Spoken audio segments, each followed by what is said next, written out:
Bonsoir mesdames et messieurs, vous aimez le sport, merci de nous rejoindre sur Canal Algérie pour le 7e numéro de la saison de votre émission 52 minutes chrono. Aujourd'hui le programme est riche, on reviendra notamment sur la Coupe du Monde d'escrime spécialité sabre messieurs et dames abritée par l'Algérie le week-end dernier, donc l'espagnol portugaise chez les dames et le géorgien Bazadze chez les messieurs remporte l'édition en présence de 42 nations. On parlera également de la participation de nos handballeuses à la Coupe d'Afrique des Nations 2022 au Sénégal qui n'iront pas finalement au quart de finale alors qu'on les avait annoncés qualifiés. Nos lutteurs qui reprennent du service leur préparation à Tixda en prévision du championnat d'Afrique, du championnat du monde, mais aussi cet événement important, les Jeux Olympiques de Paris 2024. Paris qui dévoile justement les mascottes des Jeux à 619 jours de l'ouverture. Il y aura également du basketball, le Wydad Boufari qui se ressaisit chez le Nas du Sendé après l'échec à domicile face au Guet de Constantine la semaine dernière. Et chez les dames, pas de surprise à noter lors de la première journée, la logique a été respecter tout cela avec nos invités. Nous avons un plateau riche en Eurodames. Tout d'abord, nous recevons aujourd'hui avec grand plaisir notre collègue Wahiba Belhawa qui a été honoré dernièrement au Bahreïn par l'Union arabe des journalistes sportifs et c'est un réel plaisir qu'elle soit parmi nous aujourd'hui. Wahiba Belhawa, bonsoir et bienvenue. Merci Mokhtar, bonsoir aux invités et bonsoir aussi aux téléspectateurs. Un plaisir de retrouver notre ami Nordine Hanni, notre consultant maison. Je le laisse présenter notre invité du jour. Écoutez, d'abord, c'est un plaisir de partager cette émission avec une amie de longue date. On a fait la lutte ensemble, donc, Wahiba Belhawa, qui a été honorée. C'est une reconnaissance qui est méritoire. Ouais. Et puis, en revenant, ça fait longtemps que je ne l'ai pas vu. Hein. Ça fait très longtemps que je ne l'ai pas vu. Quelqu'un qui a marqué l'histoire du handball algérien. Et vous l'aurez deviné, on va se rappeler l'Islande, on va se rappeler beaucoup de choses. Ouais. Donc, on ne va pas laisser attendre les gens qui sont en train de l'attendre. On va retourner la caméra vers lui. Il s'agit de l'ancien international Redouane Saïdi qui a beaucoup donné au handball algérien. Redouane, bonsoir et bienvenue. Merci, bonsoir. Touachna, qu'on va dire. Moi aussi, vous m'avez manqué. Voilà, c'est Wahiba Belhawa qui nous a ramené cette belle surprise aujourd'hui. Eh bien, on l'a contacté cet après-midi, après avoir présenté aussi un vœu d'assister à une émission de la télévision algérienne. Et je lui ai dit qu'il y a une émission qui passe en direct ce soir, c'est l'émission 52 chrono. Il était très ravi déjà de participer et il est toujours le bienvenu. Et c'est nous qui sommes ravis puisqu'il a fait le beau jour du handball algérien. C'est une bonne chose parce que jusqu'à présent, ces gens-là se sont tus. C'est eux qui ont fait le handball algérien. Sans eux, le handball n'aurait rien été. C'est eux qui ont fait le handball algérien. Je pense qu'il était de notre devoir de les laisser parler, de raconter ce qui se passe au handball et ce qu'ils espèrent de ce handball à qui ils ont donné toute une vie. Et c'est le consultant qui parle. Nous avons d'excellents consultants à la télévision algérienne avec la chaîne nationale terrestre.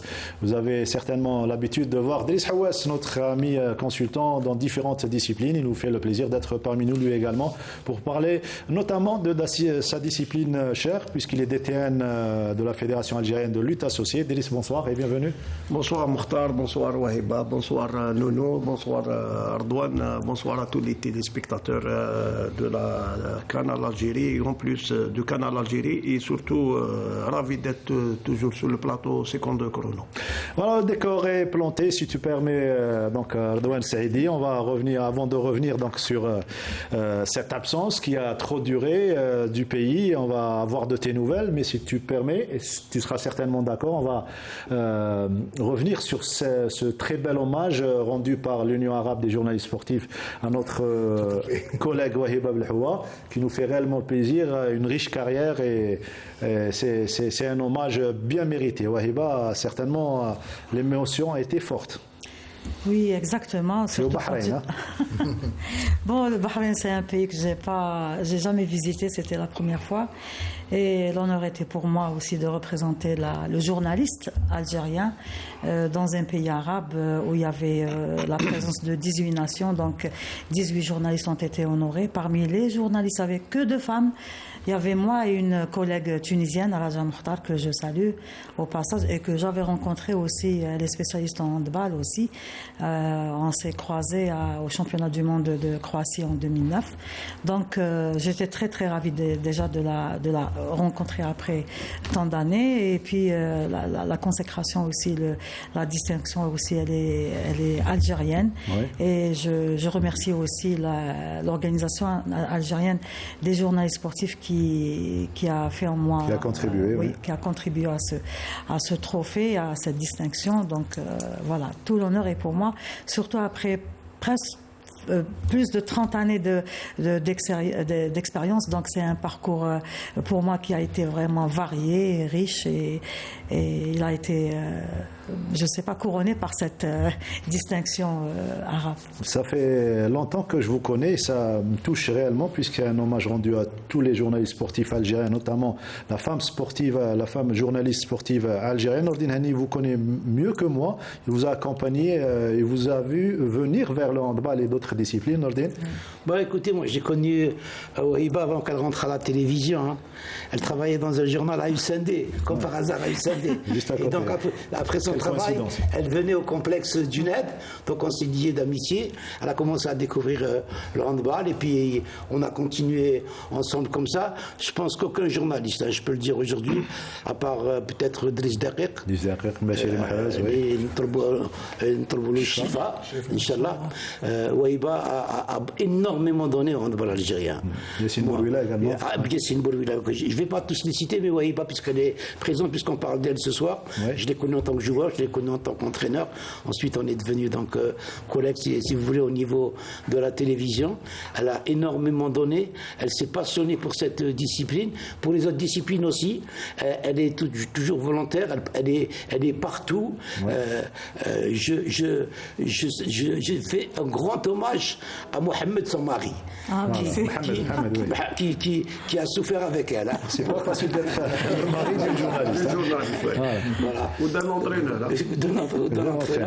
Donc je pense que c'est mérité pour Wahiba Belhawa et à travers elle toutes les générations donc, de journalistes qui ont défilé, que ce soit au niveau de la télé algérienne ou des autres médias. Elle a commenté surtout les prouesses des handballeurs algériens, notamment d'autres sportifs. Nordine Saïdi, Ardouane Saïdi, donc vous vous souvenez quand vous terminiez un match, elle venait s'approcher de vous?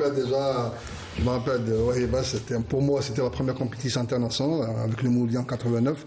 C'était le championnat d'Afrique à Rabat, au Maroc, et du coup c'est la première fois qu'on se rencontre. Et moi j'étais jeune. Et du coup, je m'appelle très bien de Wahiba. C'est les débuts. Pour moi, c'était les débuts. En tant que journaliste, la seule femme journaliste à l'époque.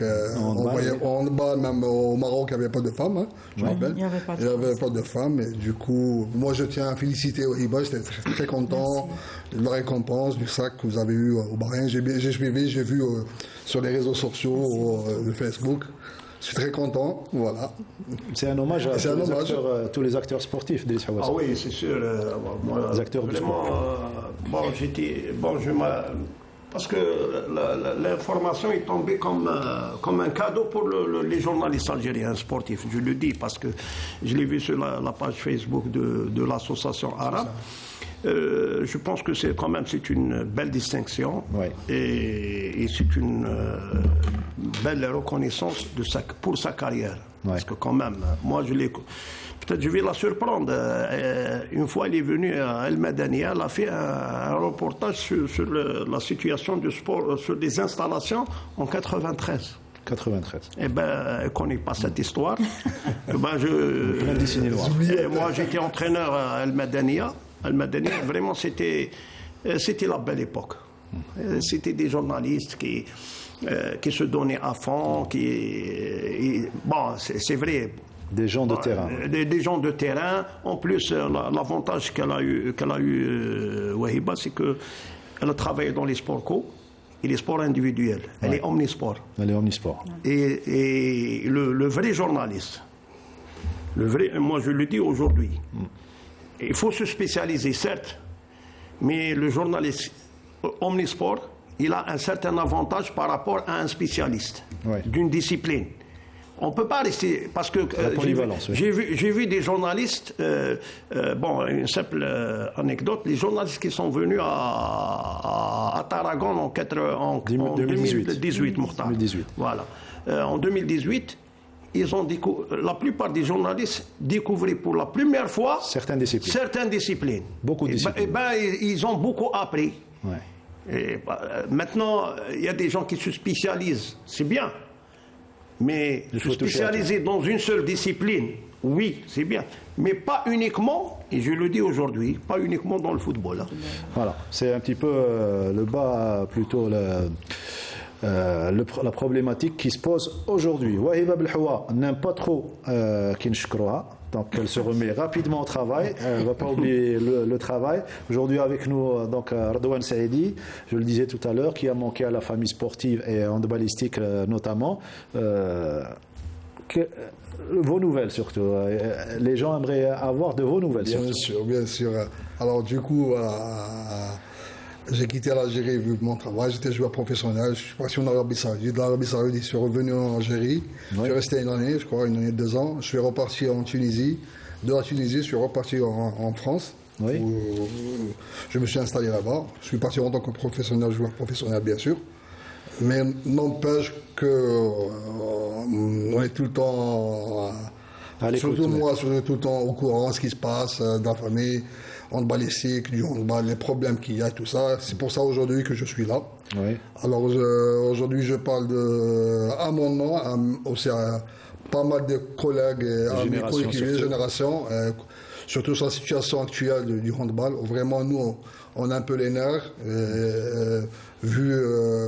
Sincèrement, je vais être très direct. Oui. C'est par rapport à l'Assemblée générale qu'on a vu qu'il n'y avait pas de joueurs, des anciens joueurs, des experts. Il n'y a personne du monde handballistique vraiment qui ont joué du haut niveau. Hein. Je ne sais pas du haut niveau. C'est pas un joueur, c'est pas une personne qui a fait un tournoi quelconque, après il dit je joue le handball. Non, c'est un niveau mondial. On parle d'un niveau mondial plutôt, pardon. Du coup, l'Assemblée générale, il n'y a pas de handballeurs. Je ne sais pas, il y a les lois. Moi, je demande un changement de statut sur l'Assemblée générale où on doit intégrer les experts. Quand on parle d'experts, c'est entraîneurs, joueurs, techniciens. Ceux qui peuvent apporter des solutions. Ceux qui peuvent apporter, bien sûr. Je viens de le préciser, c'est pas... Après, voilà. Le bureau fédéral aussi. Il faut que le bureau fédéral soit composé de 50% des experts. On est obligé, ça c'est la première alarme. Je parle de moi et de mes collègues, on est vraiment plein de générations. Hein. Il y a 3 jours, j'étais au téléphone avec un grand joueur de handball plutôt. On a discuté, c'est ça, on a tous les nerfs, on n'est pas content de la situation. D'ailleurs, on va solliciter le ministre. Oui. Voilà, on va solliciter les ministres, un groupe, on va créer un groupe. Vous allez vous organiser, oui. Voilà, solliciter le ministre un rendez-vous pour voir, pour discuter, pour vraiment la situation. Le handball. Oui, pour le handball, c'est tout. La situation elle est critique et alarmante. Situation critique. D'ailleurs, les filles sont parties sans, je viens de le savoir, sans chef délégation. On va où? Et l'un des signes révélateurs, c'est de donner une fausse information. Que l'équipe est qualifiée pour les quarts de finale alors qu'elle ne l'est pas, Nordine Hani. Absolument. Donc, tout d'abord, moi je suis heureux parce que ça fait 10 ans que je suis en train de dire ce qu'est en train de dire Erdogan, qu'il faut changer les statuts, qu'il faut changer les textes. Les experts, il y en avait avant, ils ont été éliminés par un ministre qui était handballeur. L'arabe, c'est mon ami, Mohamed Ami, mais... Moi, je ne voulais pas le dire. Sincèrement, je ne voulais pas le dire. Moi, j'ai toujours... Maintenant, on n'est plus... on est dans... Voilà. Moi, je ne voulais pas le dire. Ça a démarré avec Aziz Derouaz en 97, qui a éliminé les techniciens du sport. Et ça a été achevé par Mohamed Tahmi quand il a enlevé les experts. Et donc, ce qu'il dit est une vérité, et je suis très heureux que, quand même, une sommité du handball algérien vienne, après 10 ans, prendre le relais. Maintenant, quand on parle de l'équipe nationale filles, est-ce qu'il y a un pilote dans l'avion au niveau de la fédération de handball? C'est le titre d'un film. C'est le titre d'un film, mais il n'y a personne. C'est normal que l'IHF, que la CAF, que la CAF nous méprise, nous écrase. Il n'y a pas eu longtemps, on a recommencé des élections. C'est un grand pays que l'Algérie. Pour recommencer des élections, on n'est même pas capable. Un directoire qui est géré par je ne sais plus qui, des décisions qui sont prises. Hier, c'était de la joie pour nos filles algériennes. Je leur en veux pas. Elles essayent de faire ce qu'elles peuvent en fonction de leurs moyens. Mais imaginez leur joie d'annoncer qu'ils sont qualifiés, qu'ils vont jouer demain contre le Congo, je ne sais pas quelle équipe, des quarts de finale. Et aujourd'hui, on leur annonce que demain, ils vont jouer la Coupe du Président contre le Maroc. On voyait un entraîneur comme chef de délégation. Mais quel est le rôle de l'entraîneur? L'entraîneur, ça c'est lui.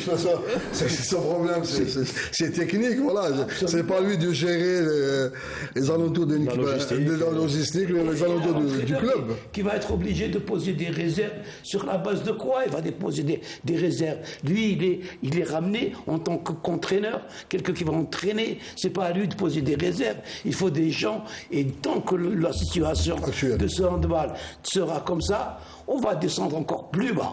On va encore plus bas. C'est pour ça que les anciens veulent s'organiser.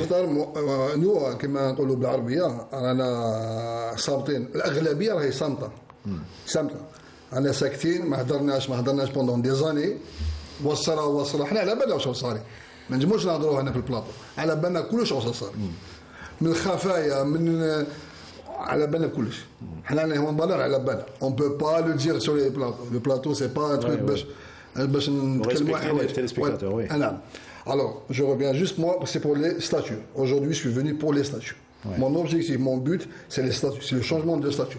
Il faut que les experts, les anciens entraîneurs, les anciens joueurs internationaux qui ont un vécu, ما عندك championnat d'Afrique, ما عندكش participé à un championnat du monde, ما عندكش كذا، سامحني. كما تقولوا انتم لازم تقراوا ولازم كذا ولازم كذا ولازم اوكي صح يا با سوسي اون ا في لي ديبلوم اوكي صح ما انا نقول لك نكزيج عليك ما عندكش le haut niveau ما تهضرش معايا ثاني on n'est pas ça pour rentrer dans les confrontations juste ça mais nous on veut un changement radical à l'Assemblée générale et au bureau fédéral. La situation demande d'Elis Hawass un changement radical, comme l'ont dit Redouane et Nordine. Oui, certes, mais maintenant il y a le nouveau décret c'est-à-dire au moins il a ouvert quelques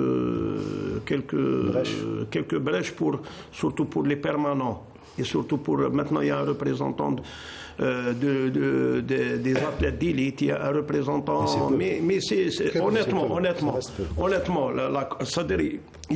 c'est une assemblée générale déséquilibrée entre les parce que dans l'esprit, les techniciens devaient être neutres, c'est-à-dire devaient travailler sur le terrain et laisser la décision aux élus.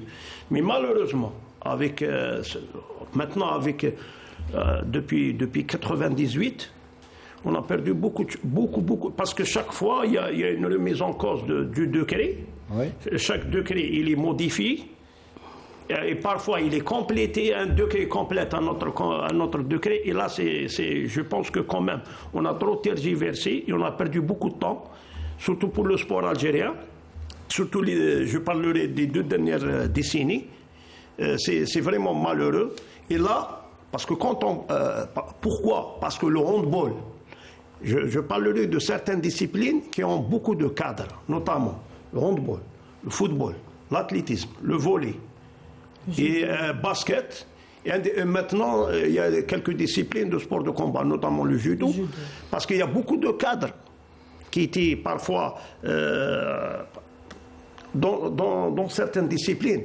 On peut trouver un entraîneur dans un club, c'est la locomotive, c'est lui qui fait tout dans un club. Et on peut trouver un DTS, mais malheureusement,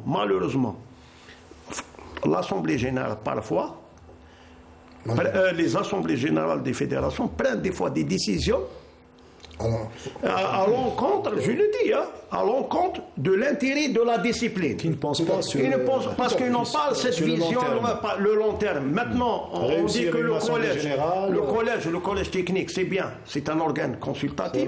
Il y a le collège des arbitres, quand même, c'est un organe consultatif, mais le centre décisionnel, c'est l'AG. C'est-à-dire, l'AG, l'Assemblée générale d'une fédération, d'une institution, c'est elle qui peut changer tout. Ouais. Malheureusement, maintenant, je dis que heureusement qu'avec le nouveau décret, je pense qu'il y a eu quelques points positifs, mais honnêtement, ça ne suffit pas.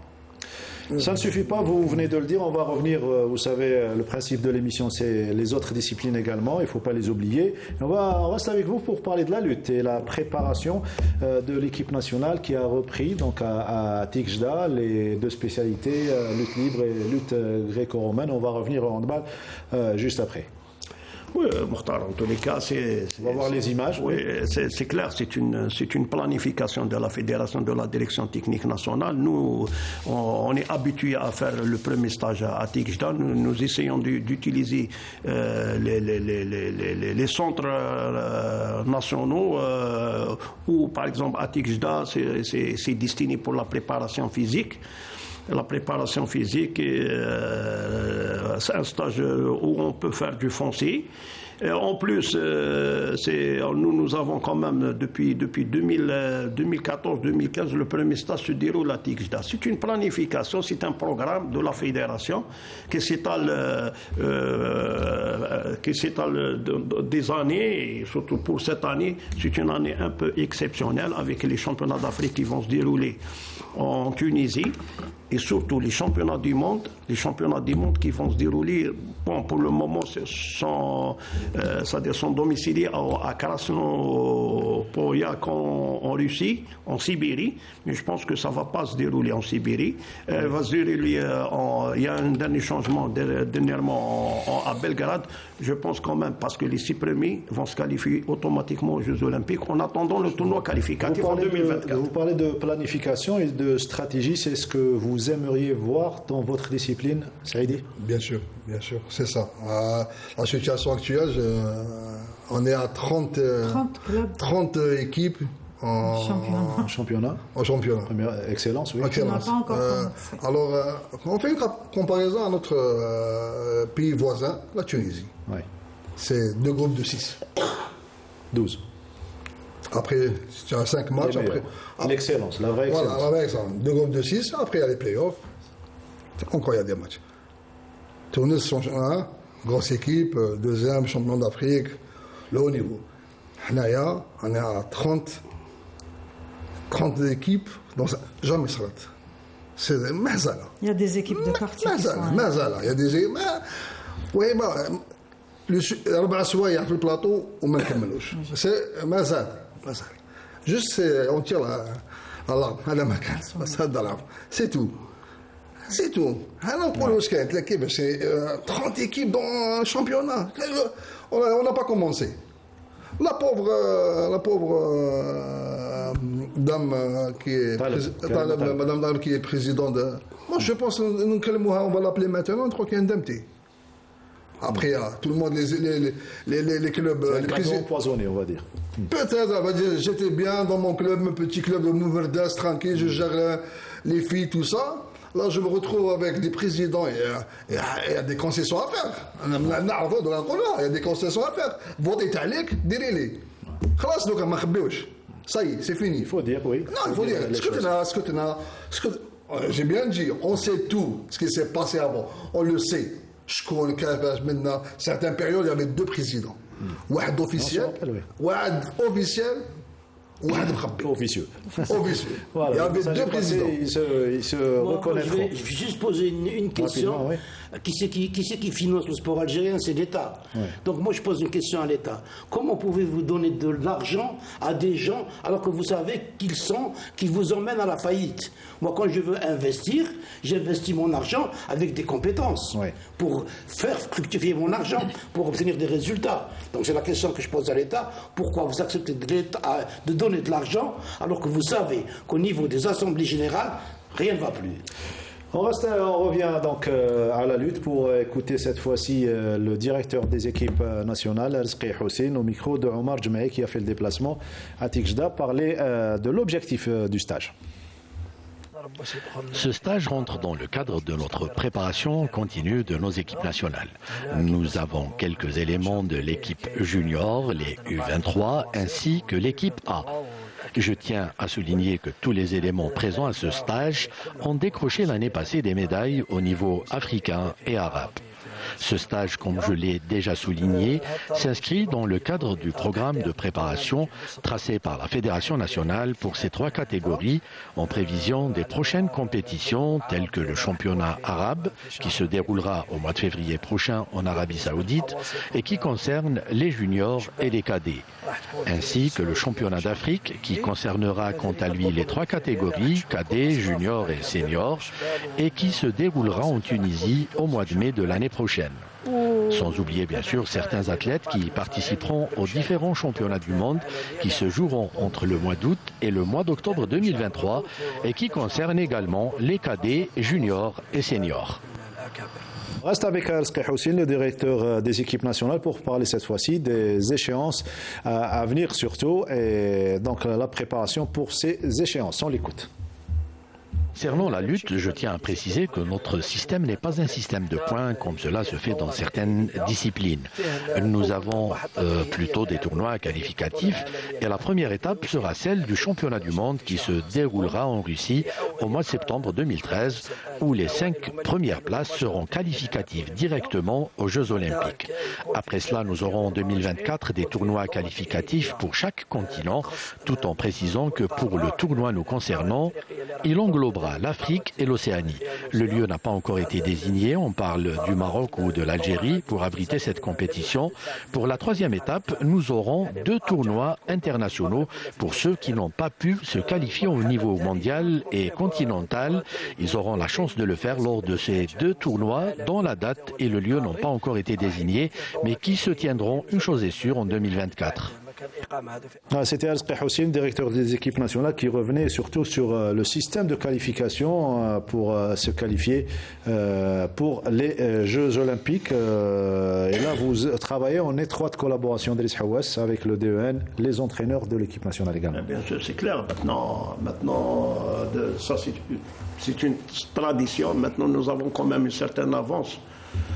Je le dis, sur beaucoup de fédérations, sur le plan olympique et mondial quand même, on est resté sur notre fin aux Jeux Olympiques de Tokyo, mais on est en train de choisir les meilleurs athlètes en fonction de leur niveau pour élever leur niveau. Ça c'est surtout sur l'approche du niveau mondial. Déjà nous allons, Inch'Allah, dans le 20, c'est Dazara va rejoindre, je vous donne l'information parce que personne ne l'a. Oui. C'est la télévision algérienne a cette information. Ce qui va rejoindre maintenant un entraîneur cubain. Oui. Il va faire un stage à La Havane pour 20 jours. Après, on verra si on arrive à trouver un terrain d'entente avec l'entraîneur cubain.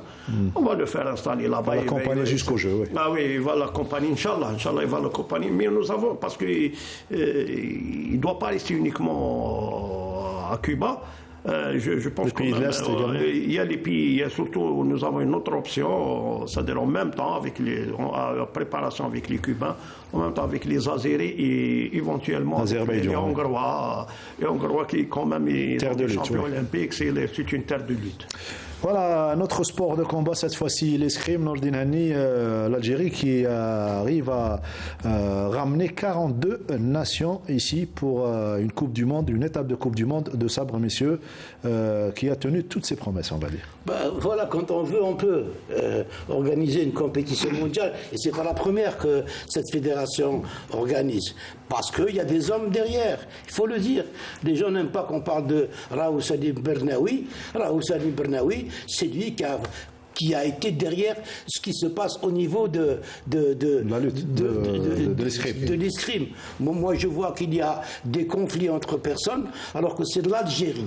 C'est le pays qui a organisé le Coupe du Monde d'escrime. Donc, qu'au ministère, on ne s'entende pas avec Bernaoui, ou qu'au comité olympique, on ne s'entende pas, mais c'est le pays qui est représenté. Et ça, c'est dommage. On a vu l'absence de certaines personnes lors de cette Coupe du Monde, de personnalités remporté lors de cette Coupe du Monde, alors que c'était pas la Coupe du Monde de Bernaoui ni de quiconque, c'était la Coupe du Monde de l'Algérie. C'est ça les véritables problèmes auxquels qui nous retardent. Qui nous retardent un petit peu.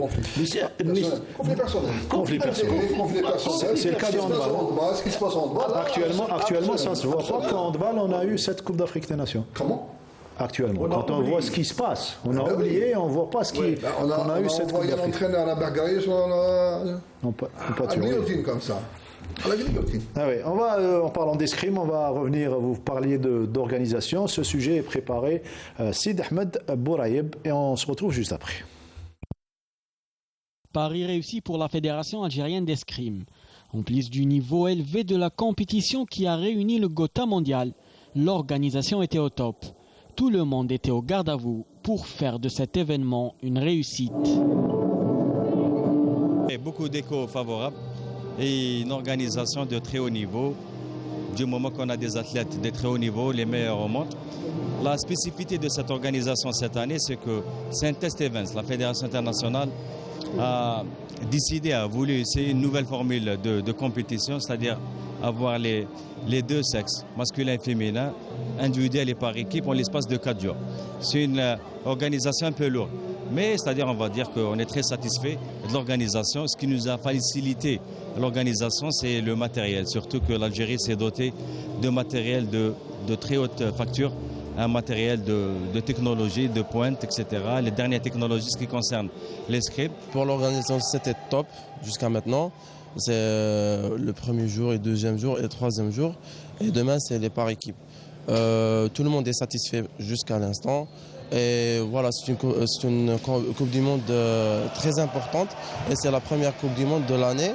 Donc tout le monde est là, tous les champions ils sont là. Donc pour l'organisation, c'était top. Les invités de l'Algérie étaient très heureux des conditions d'accueil et d'hébergement, mais également de la bonne organisation à la salle Harsha, où tout était disponible et où aucun retard n'a été signalé.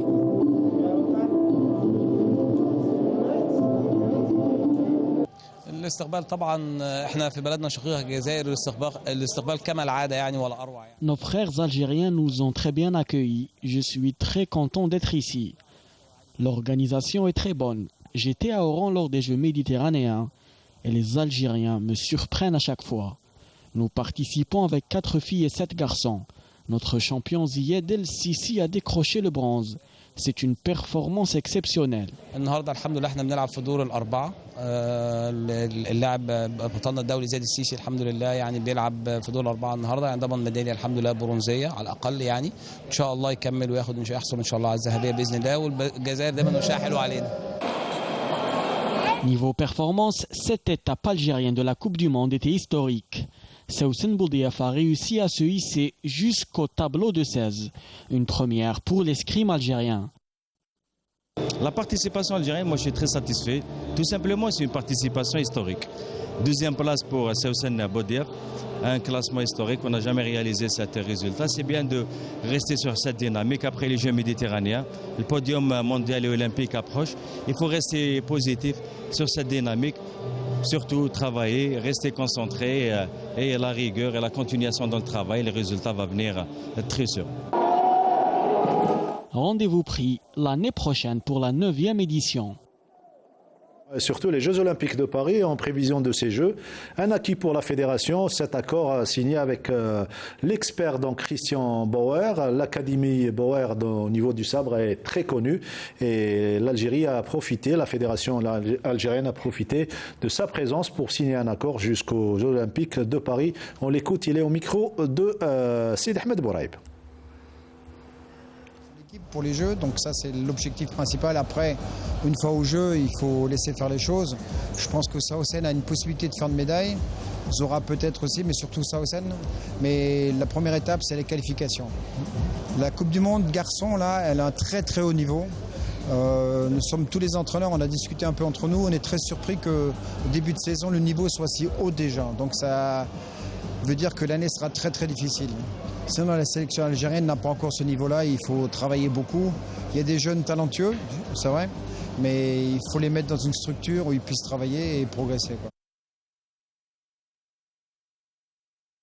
D'excellentes conditions pour réaliser surtout ce pari de qualifier l'équipe algérienne donc du sabre féminin aux Jeux Olympiques de Paris. On parlait tout à l'heure de Soussen Boudiaf, elle était présente la semaine dernière sur ce plateau même. Et donc Sarah Derbal a suivi ses prouesses pour atteindre donc le tableau de 16 et elle est revenue avec ce beau reportage. Un champion connaît forcément des déceptions durant sa carrière sportive. Et c'est le cas de Soussen Boudiaf qui quitte la compétition en 8e de finale après sa défaite devant la Grecque Tidora Gentoura, classée 6e mondiale. L'Algérienne aurait pu l'emporter si elle n'avait pas perdu sa concentration en fin de match. J'y ai vraiment cru, je fais une très bonne entame de match là aussi. Et c'est vrai que j'ai comme une absence à un moment donné dans le match qui fait qu'elle, derrière, elle remonte au score et elle termine son match correctement, sans le trou que j'ai eu moi. Mais bon, je suis quand même contente parce que c'est une première compétition. Il faut savoir que récemment, j'ai une blessure au genou. Du coup, je reste malgré tout contente de cette victoire, de cette compétition, de ce parcours. Je vois que les Algériens sont fiers de moi, donc ça me réchauffe le cœur. C'est pas la Grecque qui a gagné, c'est Soussen qui a perdu. Elle a pas mal géré les dernières touches, hein. C'est pas du tout ça. Donc la Grecque n'a pas été supérieure. Donc ça, c'est bien. Une fille de ce niveau-là, qu'elle arrive à maîtriser, c'est bien. Donc c'est super ce qu'elle a fait. Plus tôt dans la journée, Soussen avait battu la japonaise Wakita Jomi dans un match serré, lors du tableau 64. En 16e de finale, elle a récidivé son exploit en s'imposant avec brio face à la Hongroise Lisa Bozetti, portant ainsi le total de ses victoires à 8 après les 6 matchs gagnés en phase de poule. Une prouesse déjà réalisée l'année passée en Grèce par cette championne méditerranéenne. Un gros point positif, c'est-à-dire que je marque le coup en étant plus ou moins régulière parce que comme tu le précises l'année dernière, ma saison elle est plus ou moins elle est faite de beaucoup de tableaux de 16, Là, je confirme encore avec la première Coupe du Monde de la saison. Donc c'est vrai que cette rigueur va me permettre peut-être, je l'espère, à court terme d'intégrer les 16 premières mondiales. Cette compétition a été une occasion pour cette sabreuse algérienne d'engranger quelques points et améliorer son classement mondial. Son classement mondial va un peu changer, elle va monter, je ne sais pas exactement combien. Ça va lui faciliter les autres compétitions parce qu'elle aura des adversaires moins forts au début dans le tableau. Donc c'est plutôt positif ça. Il faut savoir aussi que c'est une première étape de Coupe du Monde. Donc il nous reste encore 7 étapes de Coupe du Monde. Donc Inch'Allah, elle fera mieux. Et bien sûr, l'objectif final sera la qualification au JO, que ce soit en individuel ou par équipe. Et elle aura tout le temps en 2023 et 2024, Inch'Allah, pour bien se préparer. Une élimination en 8e de finale qui n'occulte pas les efforts de Soussen Boudiaf dans sa course vers les Jeux Olympiques de Paris 2024. Pour elle, honorer l'Algérie demeure l'unique objectif. C'est surtout le fait d'avoir atteint les 8e de finale qui est important, qui est un résultat historique pour l'Algérie. C'est la deuxième fois, je pense, que Soussen Boudiaf a atteint ce palier de la compétition. Hiba Belhoua, tout le monde en a demandé après elle, puisqu'elle était au Bahreïn pour se faire honorer donc de l'Union arabe des journalistes sportifs. C'est elle qui a l'habitude de suivre cette discipline. Là également, vous avez raté un grand rendez-vous. Oui, avec j'ai raté un grand événement, réellement, parce que ça fait quand même quelques années que la Fédération d'escrime organise des étapes de Coupe du Monde. Il ne faut pas oublier aussi que toutes les étapes qu'on a organisées ici en Algérie concernant les 3 armes, le fleuret, le sabre et l'épée. On a aussi organisé un championnat méditerranéen, ce qui n'était pas une mince affaire, un championnat d'Afrique aussi. Donc la Fédération d'escrime a l'habitude d'organiser et l'Algérie a l'habitude aussi d'organiser. C'est la relation avec la Fédération internationale. Et on a aussi Raouf Bernaoui qui est membre de la Fédération internationale aussi et qui s'occupe de l'organisation aussi. Donc il a un poids au niveau de l'organisation de ces événements. Donc organiser en Algérie, c'est ramasser des points et améliorer aussi le classement des Algériens et faire participer aussi des escrimeurs, escrimeuses pour la première fois. On a aussi, j'ai regardé tout à l'heure Ben Addouda Sheima qui revient aussi, Sarah Belkbir, Soussen Boudiaf qui est un visage nouveau et qui a eu le championnat, le titre méditerranéen à Oran. Donc c'est une découverte pour l'Algérie et qui vient honorer l'Algérie avec son classement. Inch'Allah, elle se prépare dans de très bonnes conditions pour les Jeux Olympiques de Paris. Avec le contrat signé également avec l'entraîneur, oui. On connaît bien cet entraîneur, c'est un expert international et qui a une académie, aussi, oui. C'est l'Académie de France et il y a eu beaucoup de champions qui sont issus du travail de cet expert international. Donc tout honneur est pour l'Algérie d'avoir des escrimeurs et escrimeuses dans l'avenir, Inch'Allah. Organisation, planification, stratégie, ce sont des réflexes que nous avons perdus dans la première discipline en matière de résultats, bien avant le football, à savoir le handball. Bien sûr, on ne sait plus. On sait plus, on est dans un océan, on ne sait plus. Un jour comme ça, le lendemain c'est comme ça, on ne sait plus. Voilà. Moi je tiens à féliciter Salim. Oui. On est dans le même quartier. Bled Houma. Bled Houma, Salim. Salim il est accro depuis qu'il était athlète lui-même, il était athlète, voilà, au Mouloudia et tout ça. Mais il n'y a pas que ça, Salim. C'est un mec qui est tout le temps derrière sa discipline, on le voit, tout ça. Même la commission d'elle, aussi les techniciens, tout ça. Par contre, nous, en handball, c'est vraiment... on a fait halal, on va dire.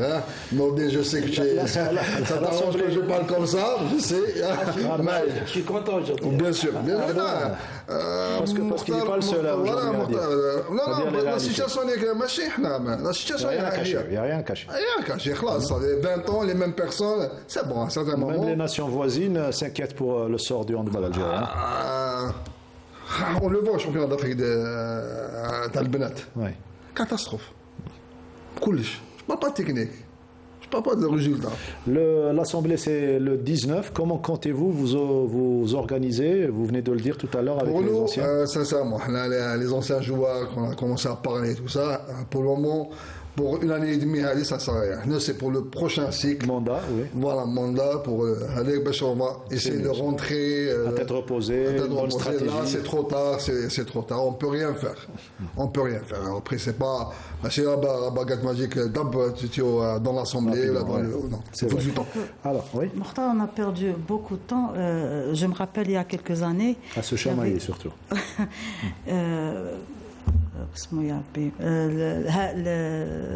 Mohab, Karim Mohab avait un projet avec Bobkar Zermani concernant une académie, créer une académie pour la formation des jeunes handballeurs et handballeuses créée en Algérie avec les moyens des joueurs.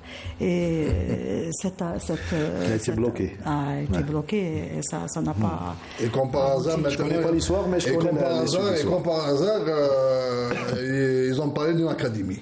On bloque quelqu'un et quelqu'un, on va le libérer. On va l'aider.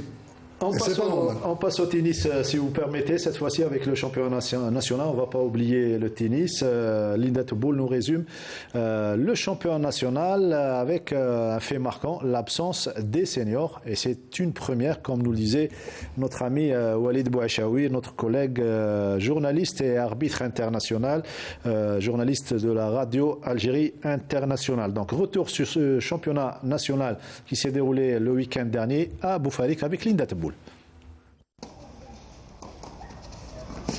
Le championnat national qui s'est déroulé en l'absence des seniors a été caractérisé selon les participants par une bonne organisation.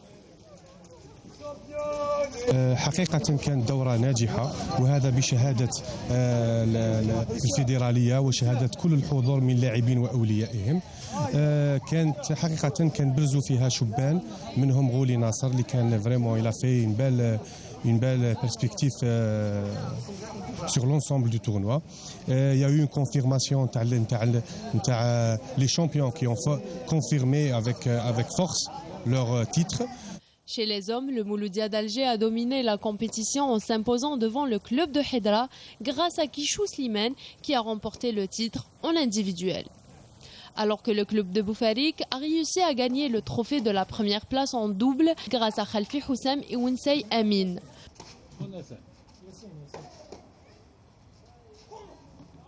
Aux côtés des femmes, Bouchra Mebarki s'est placée à la première marche du podium en individuel, alors qu'en double, la championne Maria Bdash et Wissam Boudjmaoui ont remporté le tournoi.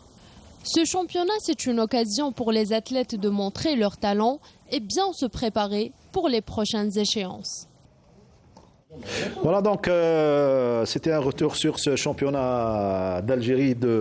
On a le cœur gros ici, hein, on parle du handball et pas mal de disciplines où il y a quelques soucis à régler avant les grandes échéances, à savoir. Nordine Hani qui a envie de dire quelque chose à propos du tennis. Absolument, donc on a parlé du handball, il y a des problèmes. Il y a également énormément de disciplines où il y a des problèmes, notamment le tennis. On nous parle d'un championnat national. Il y a une semaine, il y a eu un championnat de deuxième série qui concernait les jeunes de 12 ans, de 14 ans, 16 ans. Alors qu'on voit que pour le championnat national, c'est les mêmes qui ont joué. Tous les joueurs seniors ont boycotté cette compétition. Personne n'en parle. Pourtant, ils ont un compte d'affectation spéciale. Le CAS, il paye les joueurs et il doit participer. Pourquoi on ne participe pas à ces compétitions? On veut lancer les jeunes, alors que dernièrement, il y a eu des compétitions africaines pour les moins U12, U14 à Madagascar. L'Algérie n'était pas présente. Le tennis, il y a des problèmes. Il y a une cassure entre certains membres de la fédération et la fédération elle-même, à tel point que maintenant, nos techniciens vont en Tunisie. Il y a un grand nombre de techniciens algériens qui sont demandés par les Tunisiens, parce que les Tunisiens veulent avancer, alors qu'en Algérie, on passe notre temps à faire passer des gens en conseil de discipline. Dernièrement, c'est Rehan qui a été suspendu, il y a eu un entraîneur qui a été suspendu, il y a eu un arbitre qui a été suspendu, et le comble d'ironie dans tout ça, c'est une première dans le monde du sport. La mère d'une athlète qui revendique sur les réseaux sociaux, elle a été condamnée à 24 mois ne pas pénétrer dans les enceintes. Du tennis. C'est devenu de la folie. Je pense qu'il y a des dossiers, exactement. Ouais. La mère, c'est-à-dire qu'elle dépend d'aucune structure. Il y a des dossiers du tennis. Dernièrement, le président a été suspendu par le ministère. Ensuite, il a été gracié. Donc, il y a des dossiers, notamment par des membres que je ne citerai pas, qui en sont au niveau du ministère. Il faut prendre des décisions parce que le tennis, c'est quand même un sport qui a donné des bouches à Boulaïrmou, qui a donné de grands noms, et il faut qu'il revienne ce qu'il était. Voilà, c'était la parenthèse de notre consultant Maison Nordine Hani, qui a un œil sur toutes les disciplines et qui donne son avis en tant que technicien sur ce qui marche et sur ce qui ne marche pas. On ferme la parenthèse pour parler cette fois-ci de basketball, troisième journée du championnat de Super Division. Rappelez-vous, la semaine dernière, le Wydad de Boufarik a été battu à domicile et c'était la surprise de la journée par le voisin, le CSG de Constantine. Cette fois-ci, il est parti bien préparé pour damer le pion à l'équipe du NOS du Sindé à la salle de Caroubier où était présent notre collègue Samia Chichou. Après avoir été surpris à domicile la semaine dernière par le CSG de Constantine, les Bouféricois retrouvent le chemin de la victoire dans un déplacement périlleux chez le Nasr Oussindé. Les nordistes rentrent déterminés et enchaînent les paniers dès les premières minutes en prenant une belle avance de 10 points. 20-10 au premier carton grâce notamment à la réussite au shoot de loin et à mi-distance. Revigorés par le discours de leur coach, Samir Mehnaoui, l'ex-star du Wydad, les visiteurs retrouvent enfin leur basket. Ils ont réussi à égaliser et prendre un avantage de 7 points à la pause, 36 points à 29. Pendant le troisième carton, les Sanyors tentent de redresser la situation en leur faveur. Rien n'y fait, ils butaient face à une défense très organisée du Wydad de Boufarik qui reste devant jusqu'à la fin du troisième carton, 59 à 50 points. La dernière partie de ce match a été palpitante entre ces deux clubs, dont la préparation physique s'est révélée à la hauteur de l'enjeu. Boufarik s'impose finalement par 7 points d'écart, 82 à 75, et le score final de cette rencontre. Bon, je pense que c'était un bon match. Bon, Boufarik, ils ont un effectif vraiment très riche. Bon, nous, on a une équipe de jeunes, notre équipe jeune. Nous sommes très satisfaits des jeunes, le rendement des jeunes. Je pense qu'on est confiant pour au moins être parmi les 4 avec ce rendement des jeunes. Déjà l'objectif d'être parmi les 4 premiers pour déjà animer les playoffs. Inch'Allah, on va reprendre notre joueur Semerouni, Inch'Allah.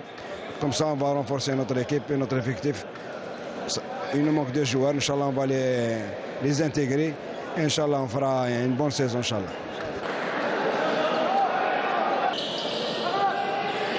Et on n'est qu'au début de la saison. Résultat complet de cette 3e journée, l'USM Blida a été battu à domicile par le NB Stawali 59 points à 75.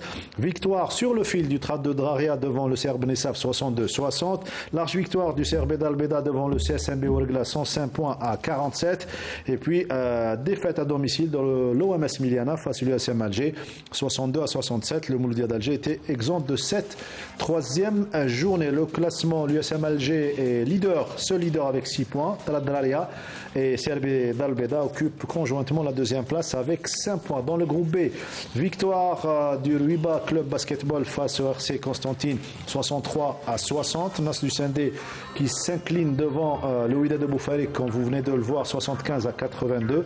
L'Abeskikda qui a été battu par un seul petit point d'écart par l'Union Sétifienne 61-62 et le Place Al Ulma qui s'incline également à domicile devant l'OS Borj Bouarij 48-58. Au classement, ça donne première place occupée conjointement par 4 formations, le Nas du Sindé, Ruiba Club Basketball, l'Union Sétifienne et l'OS Borj Bouarij. Des résultats qui donnent envie à notre ami Ardouane Saidi que les résultats lui manquent donc en matière de handball certainement.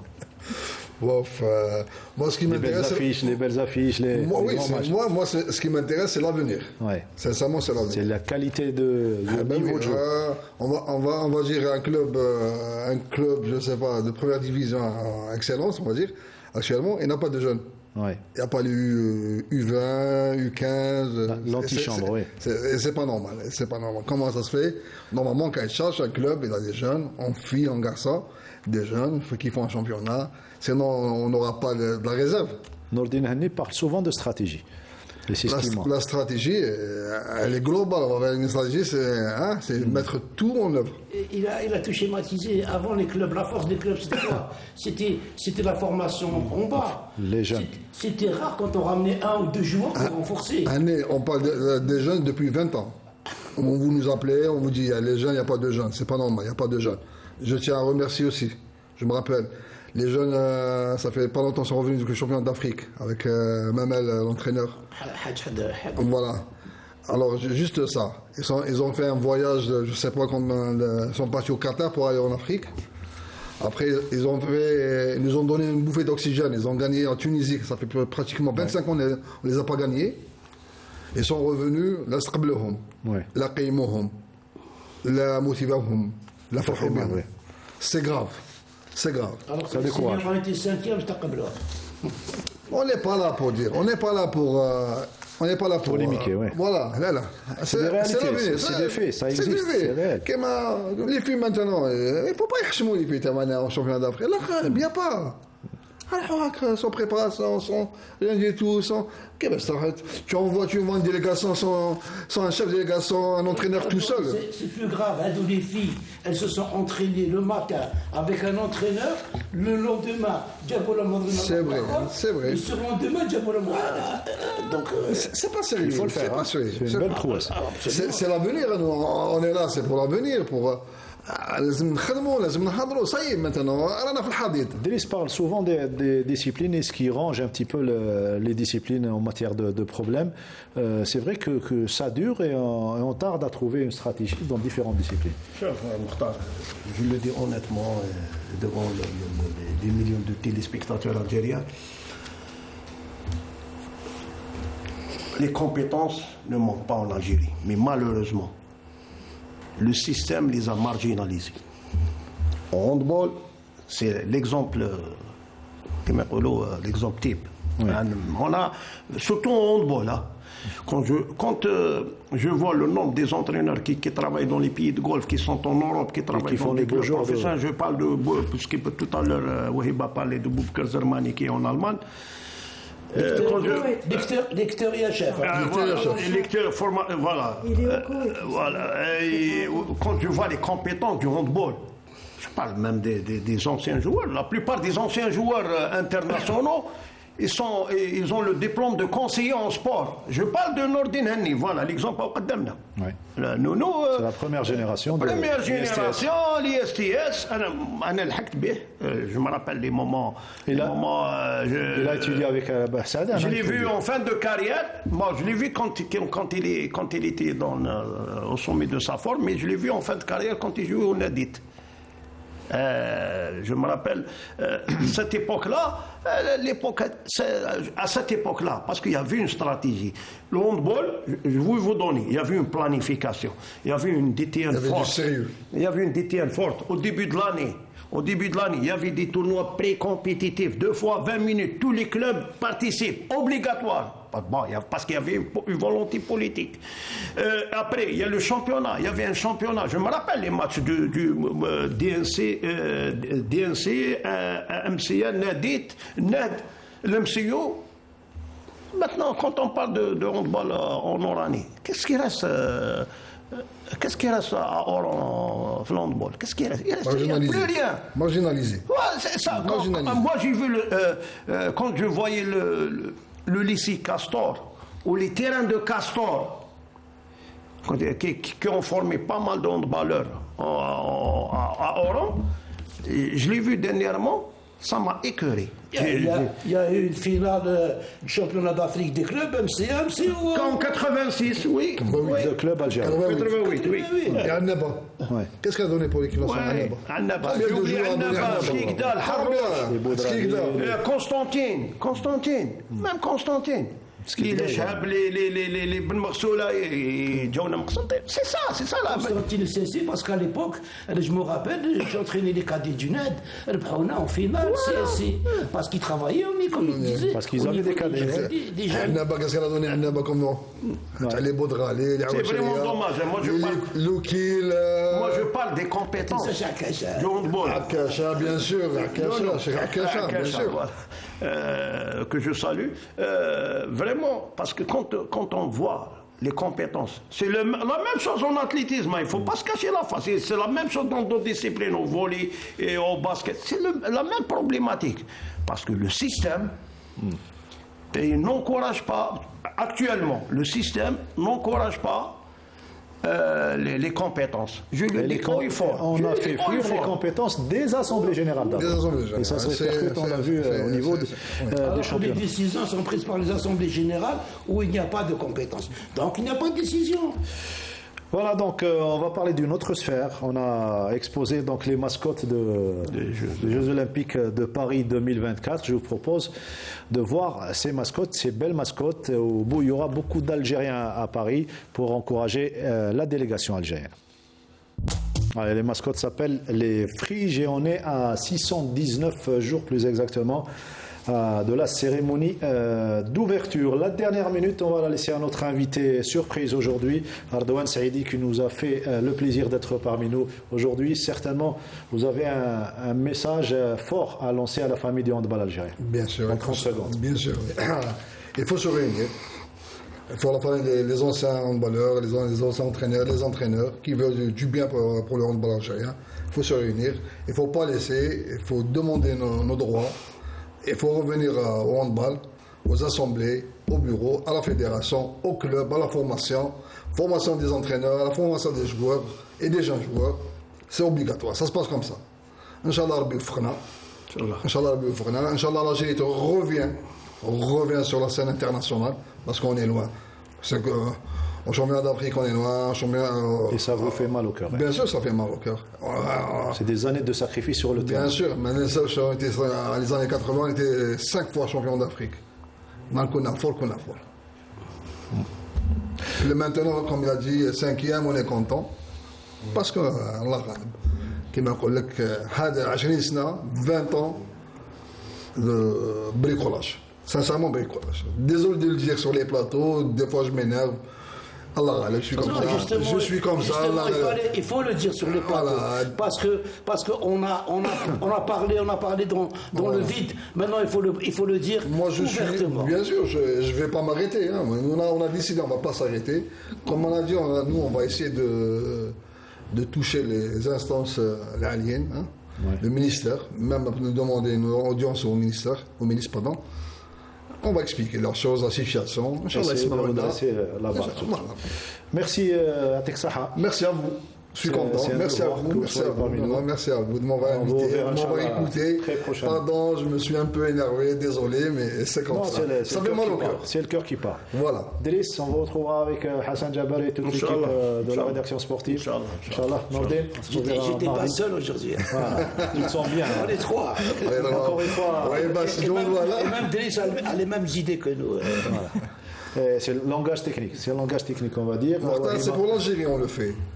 C'est pas pour nous, c'est pas perso. C'est pas personnel. Quand on se retire, on ressent un petit peu cette frustration de ne pas revoir le handball algérien sur le toit de l'Afrique. Je rappelle encore une fois, c'est la première discipline en matière de résultats. Bien avant le football, je parle de discipline collective. On ne parle pas de l'athlétisme, du judo et de la boxe. Je parle surtout de discipline collective avec ses 7 titres africains et multiples participations aux Jeux Olympiques et Jeux et Championnats du monde. On va encore dire félicitations à notre collègue Wahib Abdelhawa pour ce joli trophée. Merci. Qui est le nôtre également.